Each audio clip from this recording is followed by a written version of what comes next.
Back with another worksheet to walk through, and this one is about forecasting. The previous worksheets had been all about budgeting, capital budgeting, financial budgeting, and operational budgeting, and all fell within the realm of strategic planning. So this one moves beyond that now. This particular spreadsheet is complementary to those because it is on forecasting.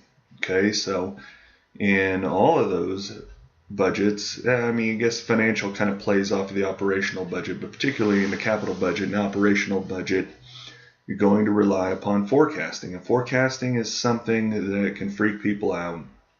I know from experience.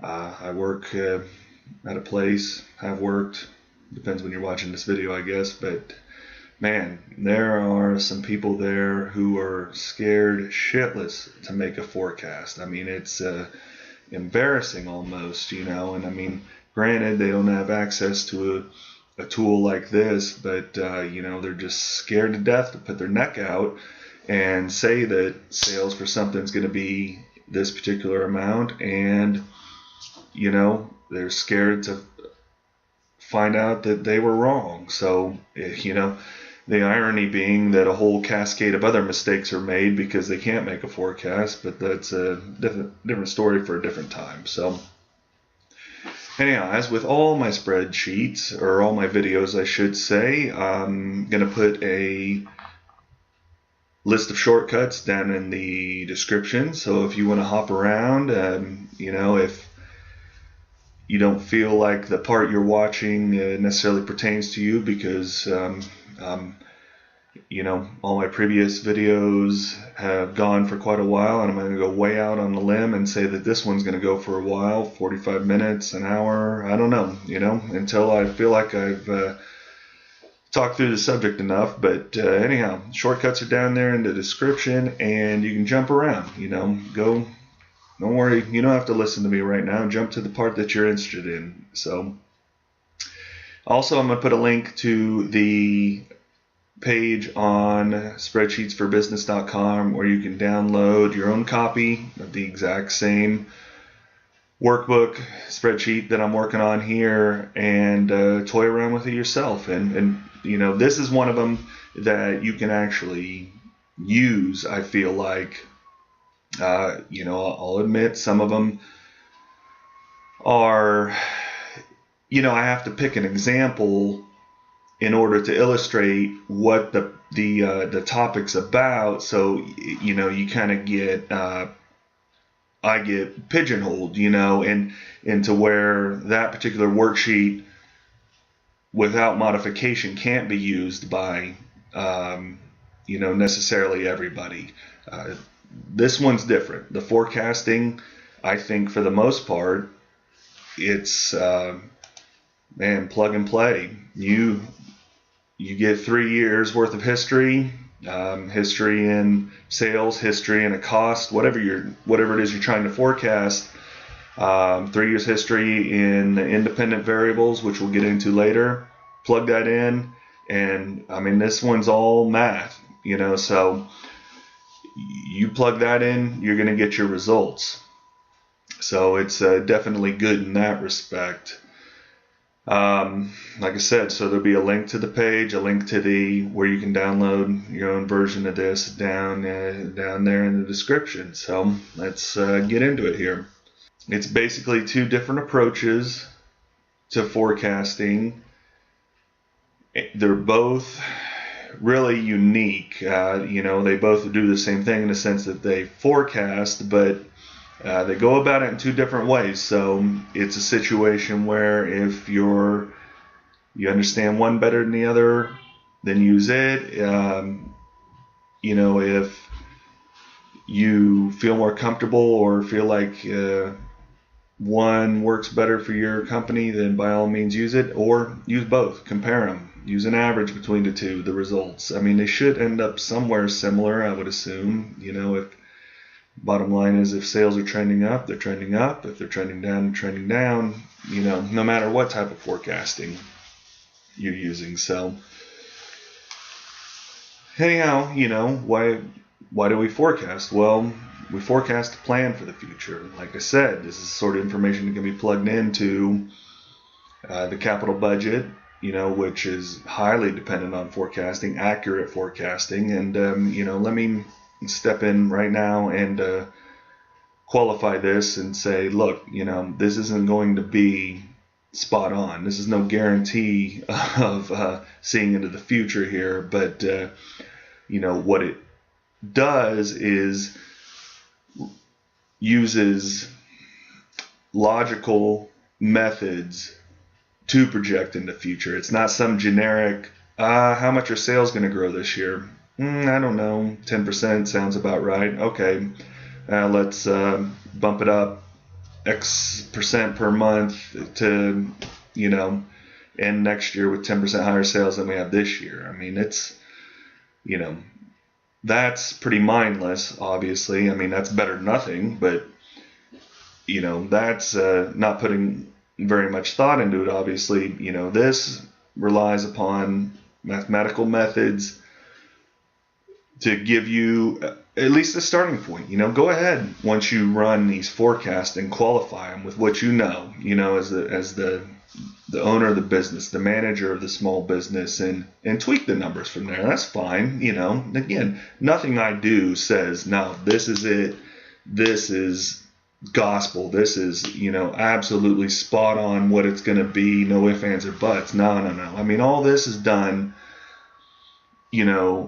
really twofold, and kind of like I touched on in some of my previous church strategic planning videos, where, God, the biggest part of this is just to give, to make you set aside some time to put some thought into these things, to think them through comprehensively and consider things from all angles, and that's going to benefit you in and of itself. The second part is, particularly obviously when it comes to the spreadsheets and the qualitative side of things, to use some proven, some math, some logic in order to take your inputs and spit out outputs and give you a good logical place to start from. Nothing's going to replace your experience.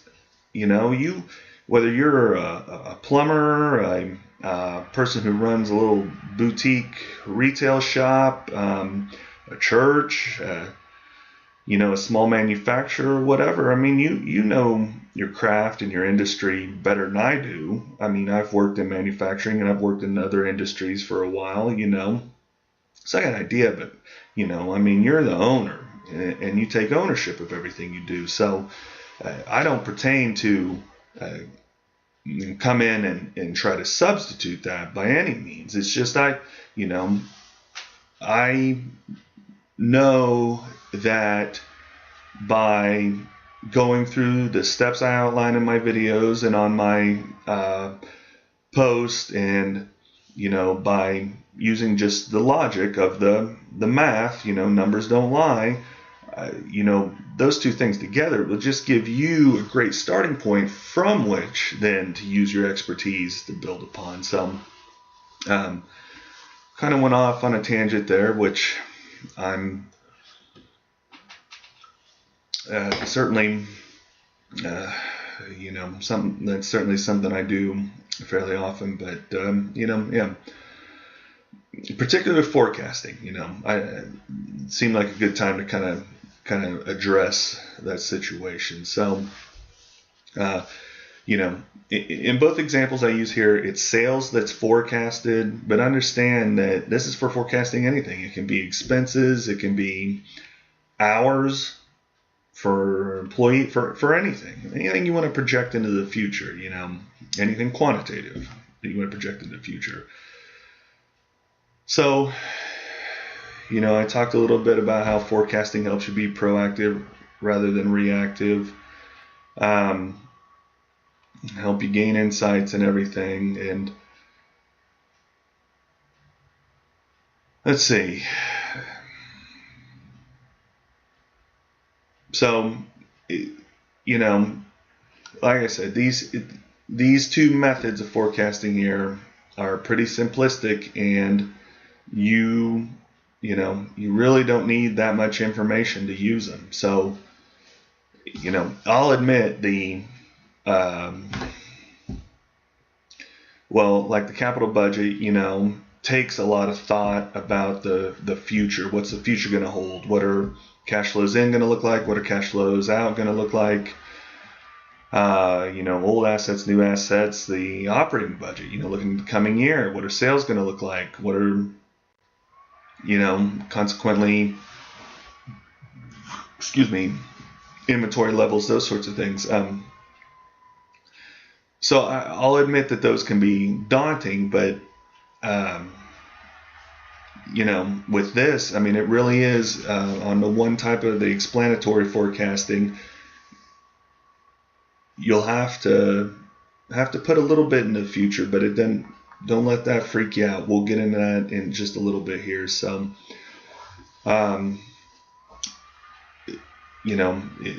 it's within the things that you're going to have to look into the future about are going to be within your control. So, anyhow, let's get into it here. Explanatory forecasting. So there are two types of forecasting: explanatory, extrapolation forecasting, and those are kind of fancy terms that are fancier than they need to be. Okay, explanatory is basically a method by which you're taking, you're forecasting something. In this case, sales. In this example, sales, and you're looking for other things to help explain the level of sales, okay? So, hence the name explanatory, okay? You're looking for things that would drive sales. If you were forecasting costs, you would look for things that would forecast cost.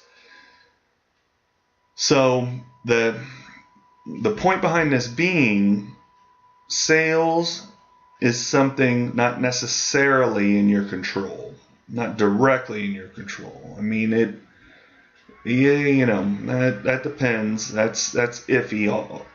I'll grant you, but if it was completely in your control, well, what will we all say? I want $1 trillion in sales a month. Right? You have an influence on sales, but sales itself is not necessarily directly in your control, and that's the point of this. So we break that down into things that you do have control over. Okay, independent variables. So that's why you see up here the dependent variable, and these are kind of fancy statistical terms. Don't let them freak you out here. It's just, look at it this way. Sales is the dependent variable. It depends on other things, okay? Independent variables are things in your control. Sorry, I got a gnat in here. Things like how much you spend ad expense, marketing expense, however you want to put it, the number of salespeople you employ, and the sales tax rate, okay? So we want to look in the past first, okay, and just put historical sales in this case. See? So notice, just like on the other spreadsheets, we're planning for 2019 here. I know as this video gets posted, it's February of 2019. But we'll pretend we're back in late 2018 just for the sake of simplicity, and we're putting in 3 years worth of sales, 36 months here. Okay, so this is information you already have. All right, this isn't the forecasting part. This is historical sales. Okay, or historical costs. So you want to make sure you enter something for every month. These are complicated spreadsheets, and I've checked them every which way from Sunday, but the nature of spreadsheets is one little thing they write, they get particular. So if I delete January 2017 there, it goes haywire. And I could probably work around that, but you know, if you're wanting to forecast this, something, you should have X number of months of history about it. But I guess what I'm getting at is just don't leave it blank. A 0 is fine. See, I plug a 0 in there. Oh, it's back. Okay, now I can forecast. It just needs a number for every single month. So let's put that back to where it was. Okay, it's easy enough. 36 months of historical sales. Done. So we move on to the independent variables. And these are the factors that you think are going to affect the dependent variable, sales. You have a hunch. I mean, it's probably a pretty strong hunch that ad expense affects the amount of sales you make, that the more salespeople you have is going to give you more sales. Damn well better, right? I mean, you know, and sales tax rate. You know, the higher the sales tax, then potentially, you know, you would assume to some degree it's costing people more, and it's money that you aren't seeing. It's going to be a sales tax as a disincentive to spend more money. So these independent variables, these aren't hard and fast. These aren't what you have to use. Okay, toy around with it.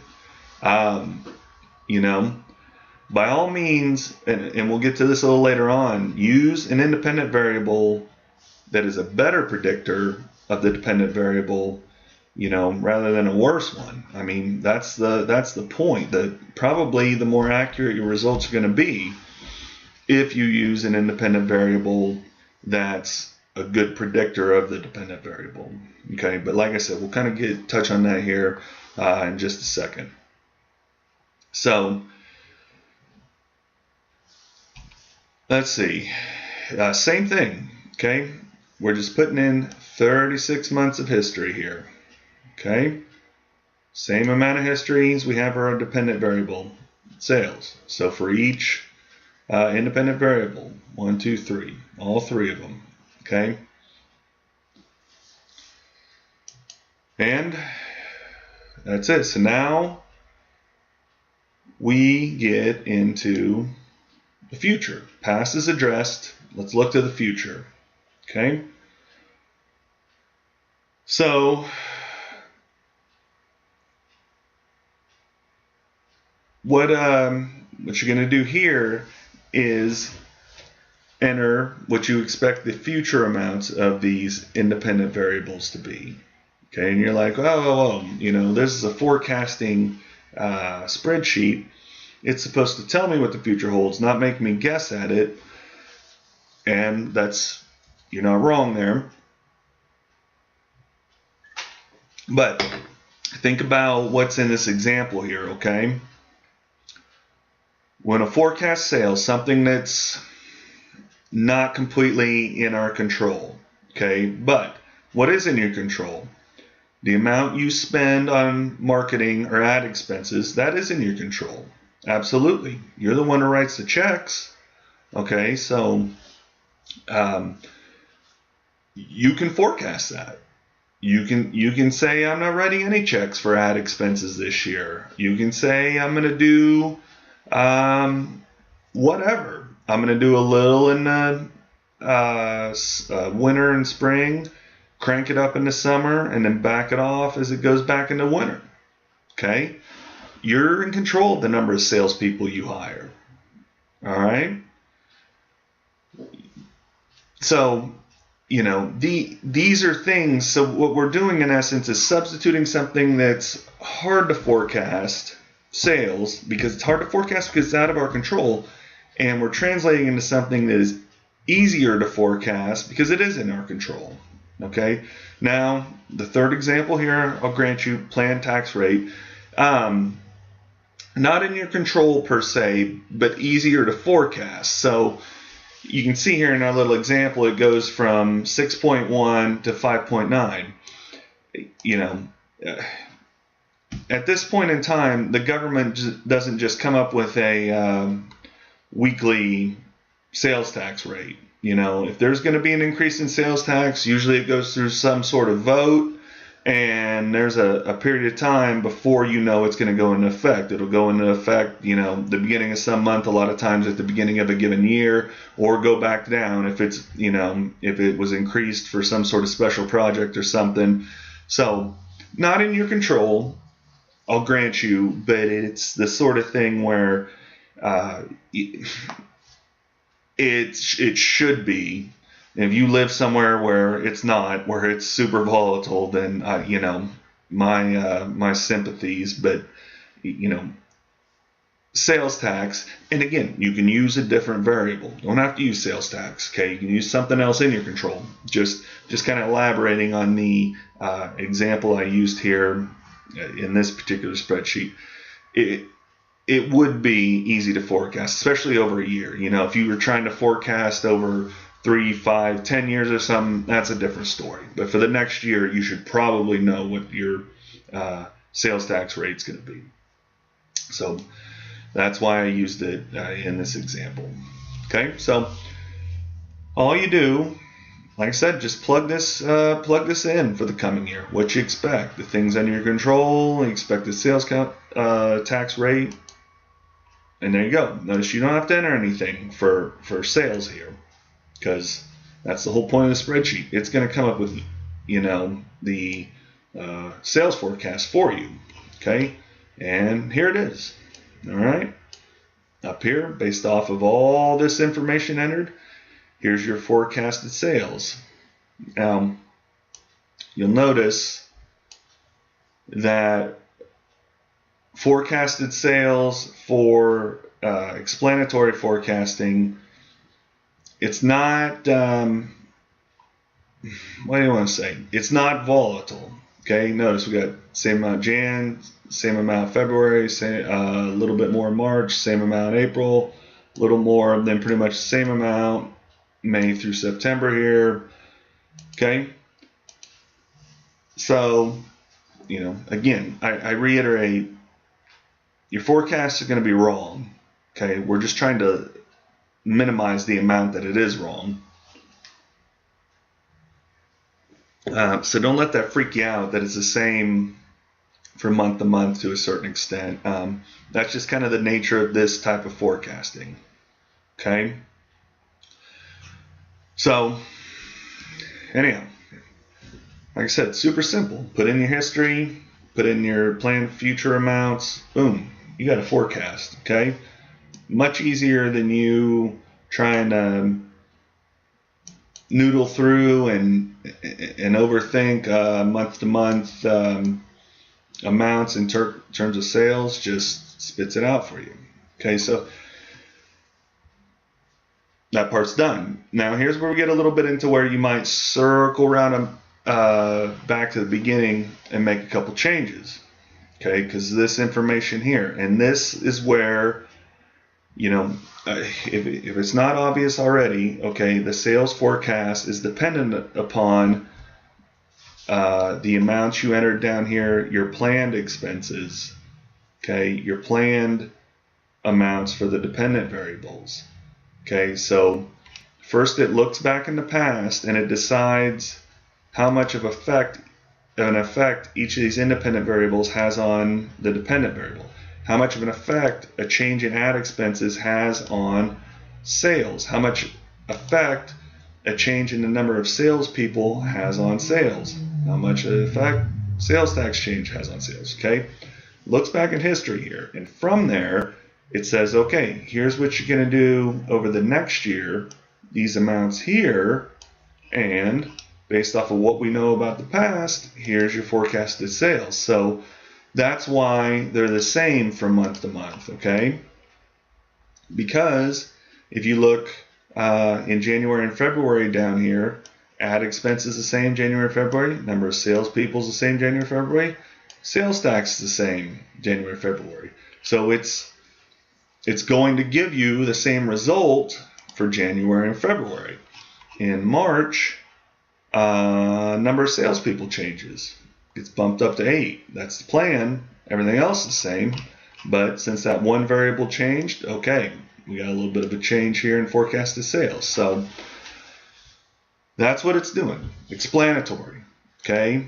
We explain changes in sales based off of these variables. Okay? So in the future, when those variables change, we will explain those expected changes with the changes in the variables. Okay? Hopefully that makes sense. So let's see here. Stand by, I gotta refresh my drink here. It's Saturday night, 11:15, and I'm making videos about forecasting, and so I'm gonna have a beer or two. Okay, so the next section here delves a little more into statistics, and I think statistics are great. I wish I knew more about statistics. So I guess let me qualify myself here before I get into it. I'm not a statistics expert. I've had formal education in statistics. I've had a lot of informal education in statistics, and I still wish I was a little more adept at statistics. So if you're a statistics freak, can I say anything that's materially wrong, then please let me know down in the comments. Okay, if you're splitting hairs about something,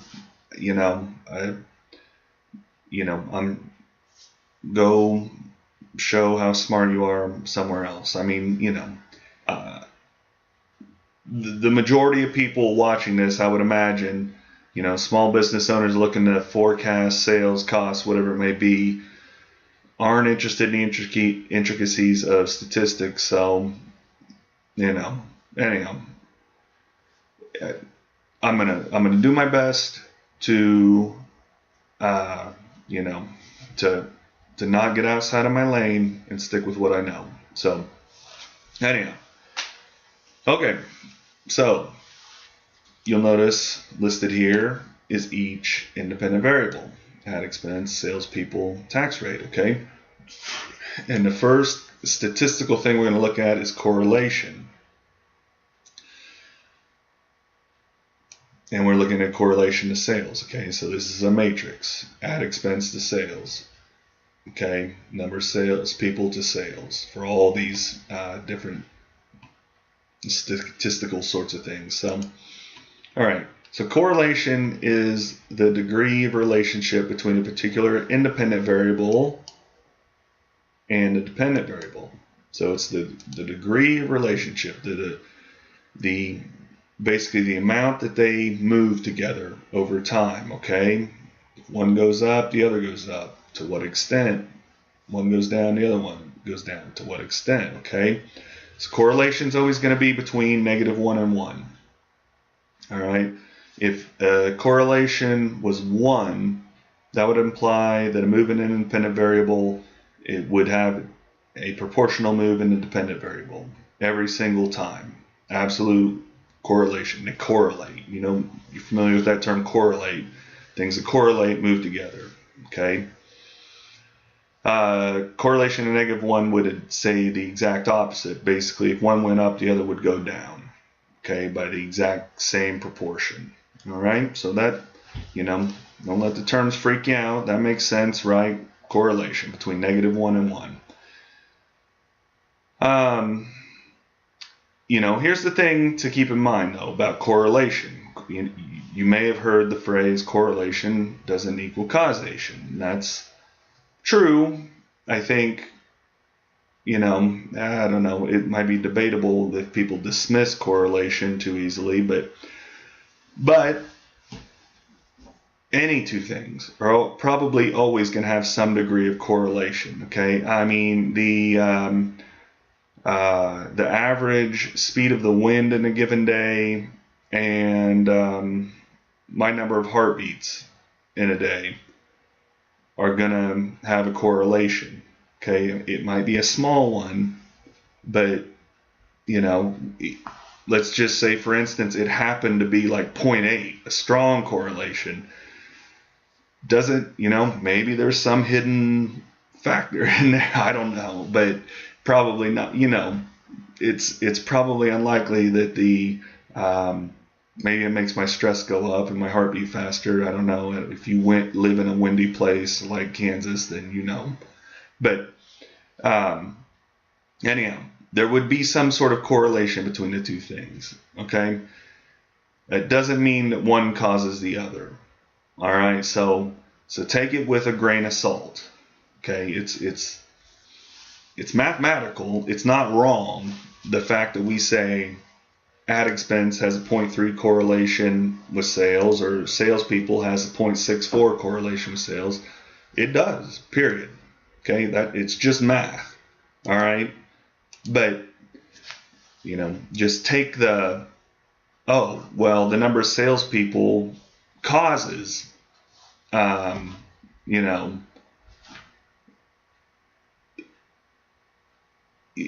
that directly affects sales. I mean, in this case, it probably does. That's kind of an intuitive thing, but just like I said, just beware of, just look at it with a certain amount of healthy skepticism. Okay, let me put it that way. So what helps with this a little bit then is move on to the next measurement, which is percent determination. Okay, and that's simply calculated by taking the correlation squared. It's 0.43 times 0.43, 0.64 times 0.64, but it's represented as a percentage, okay, because it's percentage determination. And what that is trying to tell us, again, we take it with the grain of salt, is that basically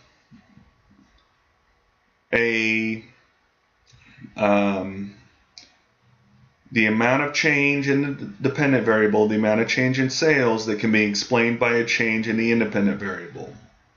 Okay, so something might have a 0.64 and you think, well, that's a pretty strong correlation, but according to the percent determination, then a change in the number of salespeople, a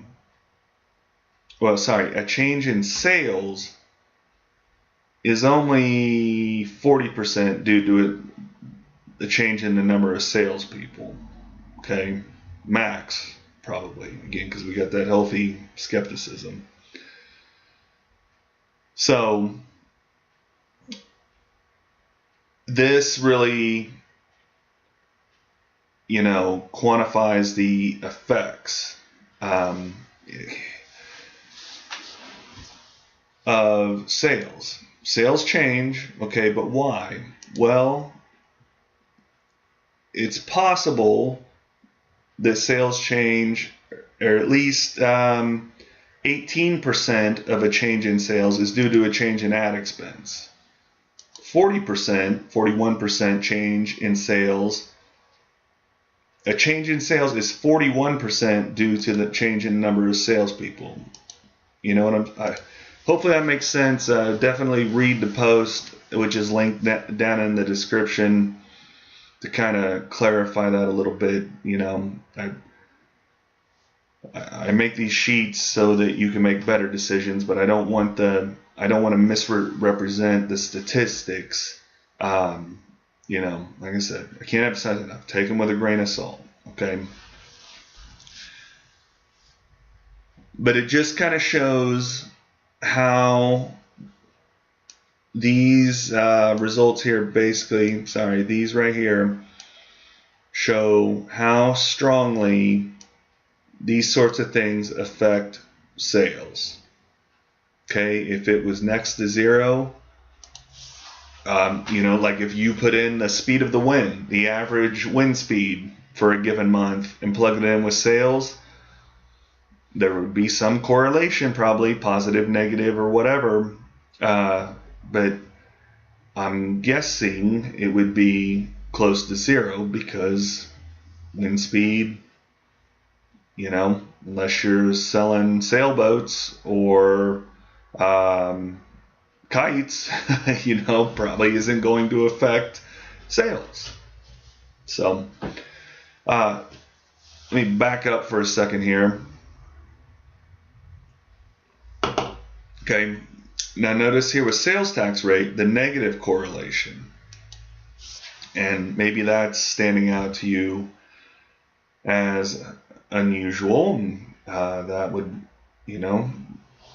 that would be good because it mean you were paying attention. But let's think about sales tax. Okay, tax is basically a disincentive to spend more. An increase in tax means that you pay more, but you don't get any more value. Okay? So it stands to reason sales tax goes up, sales would go down, right? We touched on that a little bit earlier.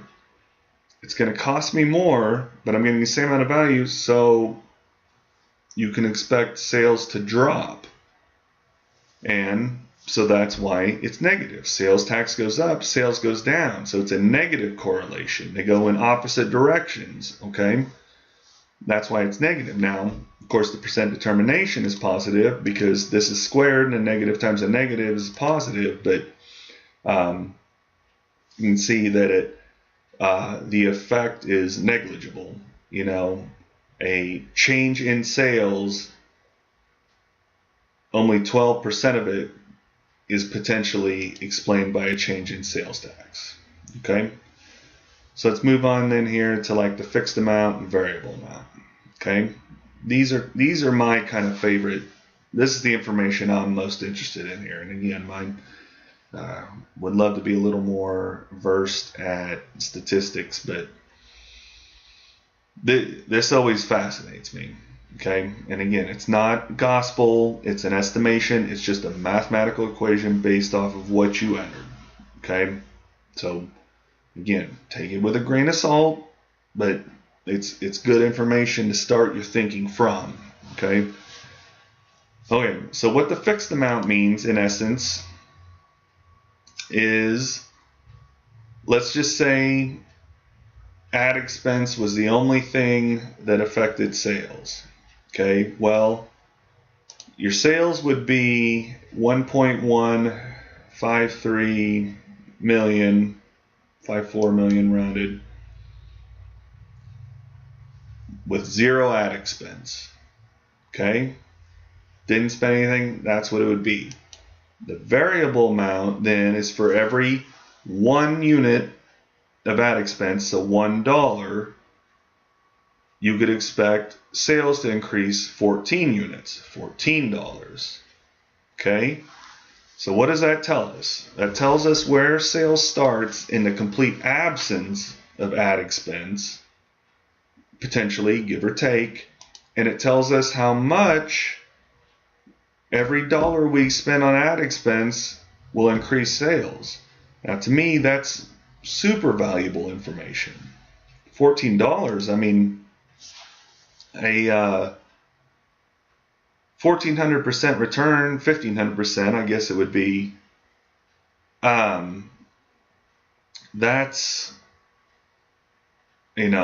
awesome all day long. I'm pumping money in ad expense if it's every dollar I spend is earning me $14. I mean, until that starts getting closer to 1 for 1, forget it, So that's why I like this particular piece of data so much, because it's such great insight. And again, it's not gospel. There will eventually come, with ad expense, a point where diminishing returns, where you won't get $14. I mean, if that were the case 14 times forever, well, forget it. Borrow everything you can, empty your credit cards, and throw everything you have at it if it's guaranteed 14. I mean, this is just and also keep in mind, can't emphasize this enough. This is a look into the past. Okay. Forecasting's about the future, yes, but these statistics are a reflection of the past.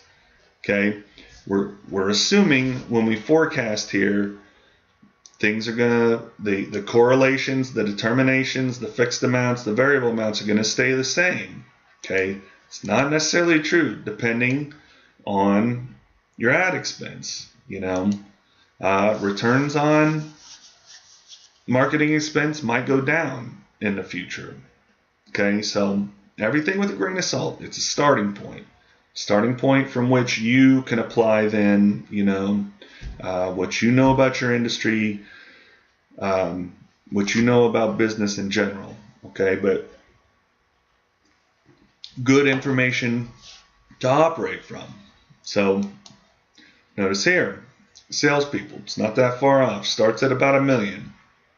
Okay, if you didn't have any salespeople, you could expect to have about $1 million in sales. Every salesperson you add adds about $39,000 per month. Okay, in sales. So, $40,000 a month, $460,000 a year. That gives you an idea of how to set up your your commissions or your salary, what you pay people. Okay, knowing that. So great information. And we'll touch on real quick then here, sales tax. Okay, quite a bit different. Would be a higher amount than the forecast if it were zero. Why? Well, same reason we outlined earlier. No sales tax means it costs people less. People are going to buy more. Okay, that's just simple economics, simple logic. Look at localities that have sales tax holidays. Why? Because people go out and they spend more. Gets people spend more, and I guess they collect more from income tax from the retail stores and that. But sales tax holidays are pretty commonplace sorts of things, at least in the area of the country I live in, and that's why that kind of just proves the point. Okay, so if sales tax were zero, we start at a higher point because there's a negative correlation. So for every tiny bit sales tax gets increased, then the expected amount per month drops. Okay, so this is our fixed amount at zero sales tax. Variable time, you're like, holy cow, negative 16 million. What is that? That can't be right, because sales tax is at right around 6% historically, and we forecasted 5.9 going in the future. How can it be that a one change in sales tax drops sales 16 million per month? Well, keep in mind, this is a percentage. So 5.9 is 0.059, not 1. 1 would be 100% sales tax. Okay, so 100% sales tax, yes, would completely eliminate sales and run them negative, so to speak. You can't have negative sales, but again, this is just a statistical sort of thing, so keep that in mind. Yeah, so it's a change of the variable amount is a change of 1. Okay, and so when we have dollars to dollars here, or dollars to people or whatever, okay, it's fine, but just keep in mind, sales tax is a percentage. So a change in 1 would be, to go from 0 to 100% sales tax, and that would obviously wreck sales, and that makes sense. Okay, wouldn't run sales negative, but it illustrates the point nonetheless. Okay, so hopefully all that makes sense. Again, check out the post. It elaborates on all that quite a bit. Here, get over here, is the explanatory forecasting chart. It's a little big. I can probably stand to shrink this. Let's get it even with that. There we go. Okay, it's a little more manageable. Okay, so the chart just forecast Fix this too. It's going to bother me. I just did these charts before I started the video, so they're an improvement. They don't import so well from Excel into Google Sheets. They, most things do, but charts, Google Sheets and Excel just don't go about charting in the same manner. So there's some troubles there sometimes. Okay. So pretty straightforward here. What do we got? We got sales, add expense. Our dependent variable and our independent variables. Add expense, number of salespeople, sales tax rate. Okay. Charted from the beginning. All right. Back the first point here is January of 2016 all the way into the future. So here's January 2019. Okay. And it shows sales there and shows just the changes and everything. Now, sales is plotted against the left axis here. Everything else is done against the right axis because these numbers are considerably smaller. I mean, even ad expense is a lot smaller, but 0.059 is way smaller than 1.4 million, and it just wouldn't show up on the chart. So I had to do kind of a common size thing with them. So they just change by percentages over here, but it still shows you how they rise and fall. Look at ad expense. Had a spike here back historically, resulted in a little bit of a spike in sales. Let's see what else kind of stands out here. Right here had a spike in the number of sales, or that's ad expense also, but saw that salespeople rose here and eventually sales rose. You know what I mean? You can kind of see the, again, not everything's a 100% a correlation of one, but it just allows you to kind of compare how things rise and fall, how the independent variables rise and fall compared to the dependent variable.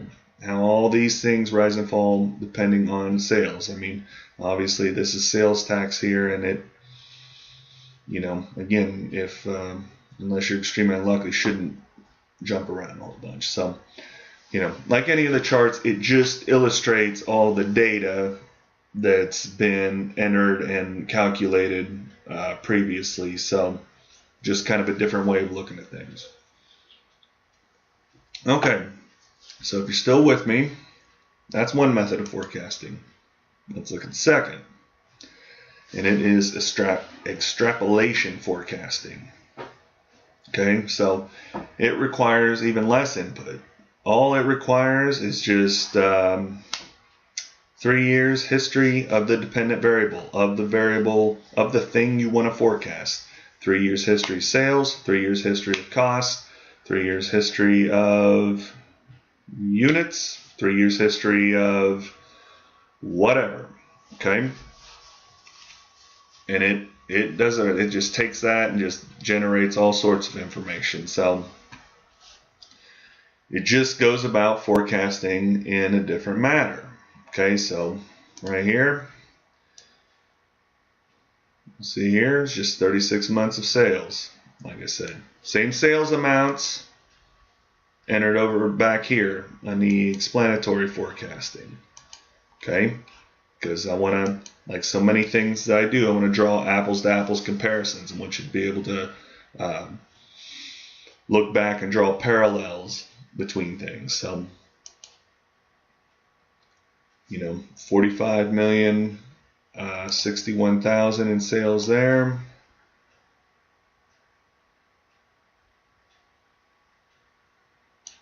$45 million, 61,000 in sales there. Okay, just in case you didn't believe me. So, remember, don't leave a blank here. Blanks are bad. Blanks are gonna just confuse Google Sheets. In this case, not so bad, but still not good. Enter a 0 instead of a blank. That's fine. Okay, so what are we looking at here? Okay,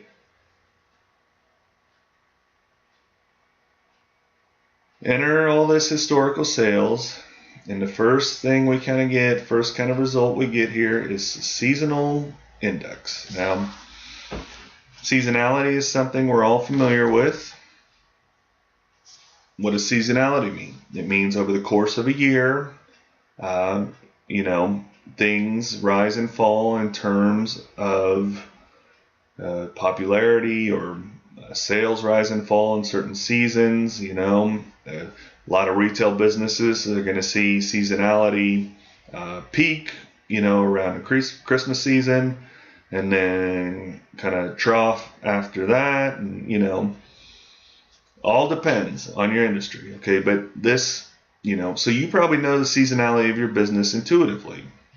Good, you know, you should. But what this does is actually put it into numbers based off of those historical sales. So you'll notice down here, what's the average? 100%. So it always revolves around 100%. Okay, which makes sense, you know. Sometimes sales are going to be in excess of that, your baseline or whatever you want to call it. Sometimes they're going to be below, but this shows kind of when you can expect it to peak and trough. In this instance, see that sales peak in the winter months. You know, I made this example business, though I don't have an industry in mind. I mean, I just plugged in numbers, but whatever it is, it peaks in the winter, falls off in February here. Okay, and then bottoms out through May and June, late spring, and then starts to build back up through the summer and this fall and winter, you know, it's peak. So all that's calculated off of this over here. Again, good information, have some, you know, something you probably know intuitively, but good to me. I would like to have these numbers, you know, some actual numbers to it, not just a vague idea of what it might do, but some actual hard data. Okay, so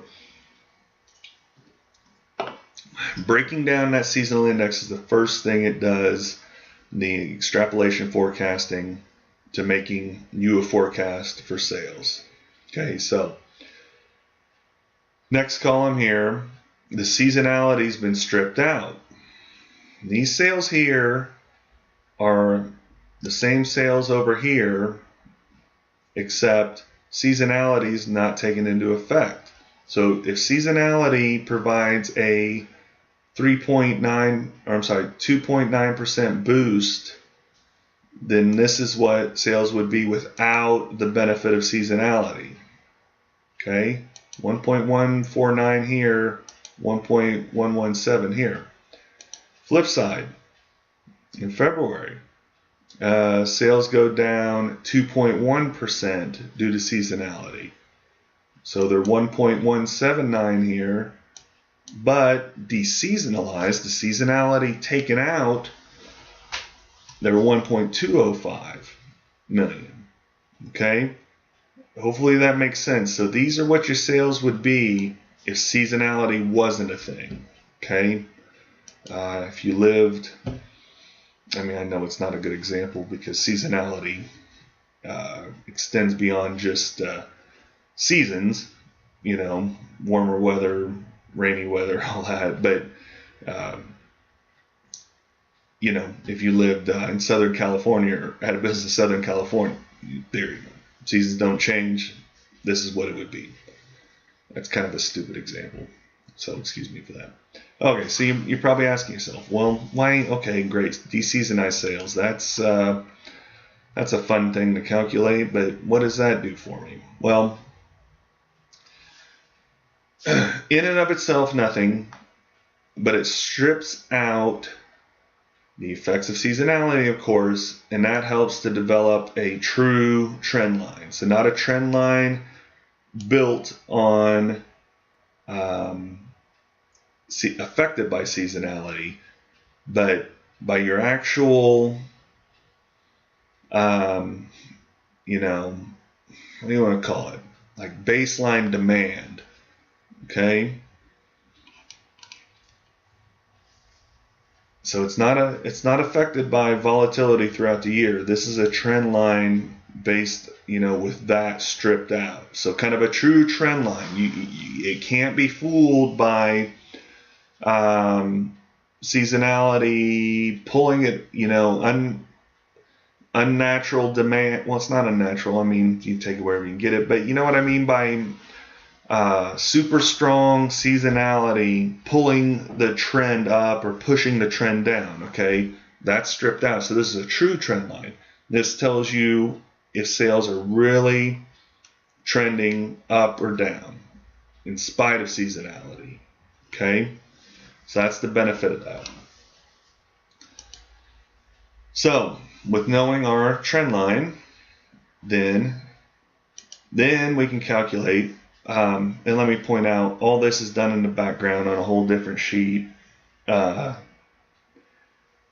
So it's complicated stuff. I should have made the point way earlier, actually, that with all my spreadsheets, that it's I put my little disclaimer up here, but the white cells are adjustable. Everything else is text or formulas. Okay, so look, if you download it, which I hope you will, you can do whatever the hell you want with it. And I'm not going to tell you do this, don't do that, but it's a guideline. If unless you really know what you're doing, you get in here and start tinkering around with the colored cells, you can kind of make the whole thing go to shit there. So, you've been warned in that respect, but so yeah, all this calculation is taking place on a different sheet in the background, but I want to give you a nice clean layout of these numbers, without bogging you down too much with all it's pretty complicated calculations going on in the background. Okay, so we got our trend line. Cyclical index. What does that mean? Well, we know what the business cycle is, right? The economic cycle, whatever. Same, like the seasonal index. Peaks and troughs, okay? Stronger, weaker. It, again, revolves around that 100% mark. 100% kind of being the what it would be without the effect of cyclicality, okay? So it looks at your sales basically and ascertains how much above or below they are the trend line, because the trend line is kind of considered all the jagged parts taken out. That's just the direction your sales are heading, and up or down, and how steeply up or steeply down. Okay, so with that, come up with a cyclical index here, and you can kind of see it revolves above slowly, then sinks back below and stays below for several months, and then back up, and then back below. Okay, so it's a similar effect as seasonality, just slower. Okay, where sales are going to be higher than you would otherwise expect them to be for months on end, and then they're going to kind of fall behind lower for months on end, but eventually things are going to change course and they're going to be higher than they would have otherwise been, just due to the business cycle. And it ascertains this business cycle solely based off of what you enter here, in your historical sales, because things might have a different business cycle. A lot of things move together, in expansions and recessions and that sort of thing of the economy. But, it really just kind of depends. Some things are recession proof, alcohol, tobacco, and that sort of thing, you might say. So they're going to be affected by different things than just the GDP. Okay? So, again, it's not gospel, all right? It's not, this is not me saying 100%, this is the business cycle, this is your season. I mean, it's a mathematical representation of those things and a good starting point. Okay? Tweak it as you see fit, based off of your experience. So, we have the cyclical index, all right? And once we strip that out, we have decycled sales. Okay. So, decycled sales are really just with every outside effect taken out. Seasonality, cyclicality, and that it's, what do you, your sales in a vacuum, maybe, or whatever your dependent variable is, cost in a vacuum, whatever. If there were no outside influence on it, okay, you might look at it that way. And you look at these, then you can really kind of see, what they would have been. But even with that,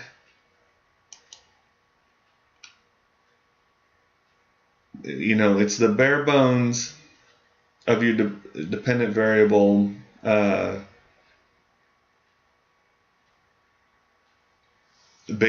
Like I said, with every outside thing effect we can kind of quantify taken out of it. So the last column here is noise. And noise is basically the change in sales from month to month. And you'll see that it's very volatile, that we can't explain. Okay? Might be due to something, might be simply due to randomness. It's simply outside of measurement, or at least this particular forecasting workbook's measurement. Okay? If it's low, relatively speaking, compared to your variable, that's probably a good thing. If noise is high compared to your dependent variable, your sales, that means that you're dealing with a lot of randomness. And your forecasts are just going to be that much more of a crapshoot. Okay? So there's always going to be some element of noise, some element of randomness. All right? Things, there is any infinite number of variables that affect anything else in this world. And, so there's always going to be some element of randomness. So keep that in mind. Again, relatively speaking, the lower the better. Like in this case, I mean, what are we even at its peak here, which is month one, sorry. Noise accounts for about 3.5% of sales. Complete randomness. That's, to me, that's not bad. Depends, again, on your industry a little bit, but anyhow. So it even, we've taken these 36 months here and broken it down, like I said, into great detail. The seasonality, the effect of that, the trend, okay, cyclicality, and then even noise, even the randomness. So we stripped everything away and know what we're left in terms of randomness. So great insights from just entering 36 numbers. Okay, so we go down here. That's all history. What about the forecast? That's what we're here for after all. And here it is. And this forecast gets put together, in essence, from, I won't get deep, like I said, it's all taken care of in the background, so I won't get into too much detail, but it basically, as it took this your historical numbers and strip them down, then basically for the future it goes back and builds it back up. Okay? So, understands that there's going to be a certain amount of noise, looks at the four decycled sales, then adds in a cyclical element, okay, continuation of what's been happening, then of course builds on the trend. The trend will be the same, will stay the same, have the same slope no matter what, and then adds in the effects of seasonality, the last step, to come up with a forecast. And that's just it. Basically breaks down your sales and then builds it back up based off of everything that's known, in terms of those variables: seasonality, cyclicality, and trend. All that's illustrated down here in the chart. So we look, same thing, we've got sales. Starts at the beginning, historical sales. Okay, charted here in the green. All right. And it's interesting, I think, in particular, to look at, like I said, this is just mathematical, it's not gospel, but to look at the correlation between some of these variables, some of these things, cyclicality, seasonality. You can obviously tell that sales are trending up between January 16 and January 19. I mean, that's pretty obvious. Okay, the yellow line here, the trend line, just confirms that, and confirms, just extends that trend on out through the end of 2019. Okay, but if we look here at seasonality, now look at this seasonality chart here. What's it do? It does the same thing every year, makes the same pattern. See how that's repeating that red line? Because it's seasonality. It,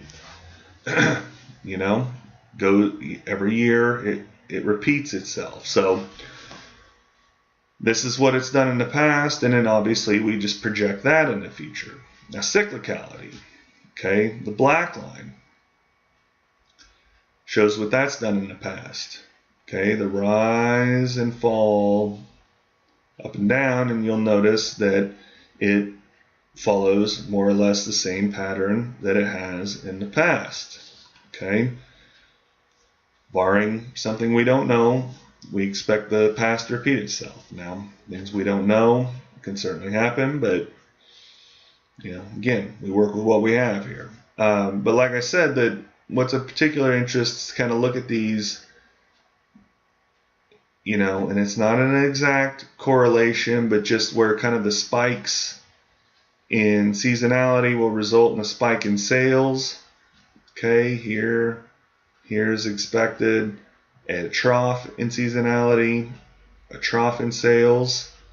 Okay, cyclicality, spike here, trough here. It kind of moves a different direction thanks to I'm sorry, I'm comparing seasonality and cyclicality.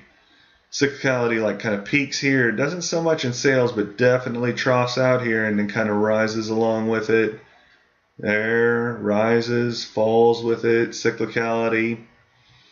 Here it kind of moves in opposite direction towards the end of historical period, but then we kind of expect cyclicality to rebound and carry sales up, but seasonality is going to dip, So anyhow, it's definitely food for thought. I can't emphasize enough. It's not gospel, okay? It's not. If I could predict the future with numbers such as these, I wouldn't be making YouTube videos for a sparsely populated website, that's for sure. But hey, so obviously I can't. But here I am. Anyhow, I hope this helps you in your forecasting. Okay, again, at least as a starting point, at least as food for thought. Definitely, and I think you can do that. And I think whether you do one method or the other or both, that the thought exercise from it is just as valuable, if not more so, than the actual data, the output. Okay, so anyhow, I'll wrap this up. I have no idea how long I've been going here. I think an hour 15 or so, but this is a complex topic, so I'm trying to cover it in depth and all that. But all right, so this is still a very new YouTube channel. I've only been uploading here for 2 or 3 weeks at this point, and man, it's hard to get your foot in the door. So not trying to get no pity party going here or anything, but this is a popularity contest. YouTube, for good reason, they don't sit down and watch every single video and compare and contrast and rank them themselves and say this video is better than another one or that. That's not practical, at the rate people upload videos. So they rely upon you, people viewing the videos, and they rely upon you doing it with likes, subscriptions, alerts, that sort of thing. So my goal, and hopefully someday this video is sold and I've bypassed it so much that it's laughable, but right now I'm just looking for 10 likes for this video, okay? And I'm love to get up to 20 subscriptions. So if you're watching this and you've hung with me this long, first of all, thank you. You're a trooper. You're a person in my own heart to watch a video on forecasting for an hour and 15 minutes or however the hell long I've been going on. But if you could help me out in that respect as a token of your appreciation, I would appreciate it myself. Okay? I understand I don't subscribe to everybody either, not every good video, but I do have more videos coming out. I've written a number of posts, and they're slow coming. They're long. They're well thought out. So I don't crank one out every single day. But written a lot of posts, about 20 now. Hope to keep them coming. Keep doing this. Just looking for some positive feedback. So, if you subscribe, and want to know what my next one's about, you're a small business owner, interested in these sort of things, you're interested in your numbers, interested in understanding your business better, definitely I would recommend you subscribe, because I got more good stuff coming out. There's more good stuff on the site, and anyhow, I appreciate that. So hey, I always close out every video with kind of a suggestion in terms of comments, so we can hopefully keep them. If you've been on YouTube any amount of time, a lot of YouTube comments can be garbage. But so anyhow, I always like to suggest kind of a topic to keep things focused. And in this case, it circles back to the explanatory forecasting. Okay, so whether it's sales, whether it's cost, whether it's something else, I would be interested to know what you guys think good independent variables would be to use. I used a couple examples here: ad expense, number of salespeople, sales tax rate. And we see that the correlation's mixed, not terribly strong in either case. So if you were forecasting sales, what independent variables would you use as a small business owner? If you're forecasting cost, what independent variables would you use? Forecasting something else, what independent variables would you use? I'd love to know it. Leave down in the comments. Check out the post on this video, and that's down in the description. And that's all I got. Thanks for watching.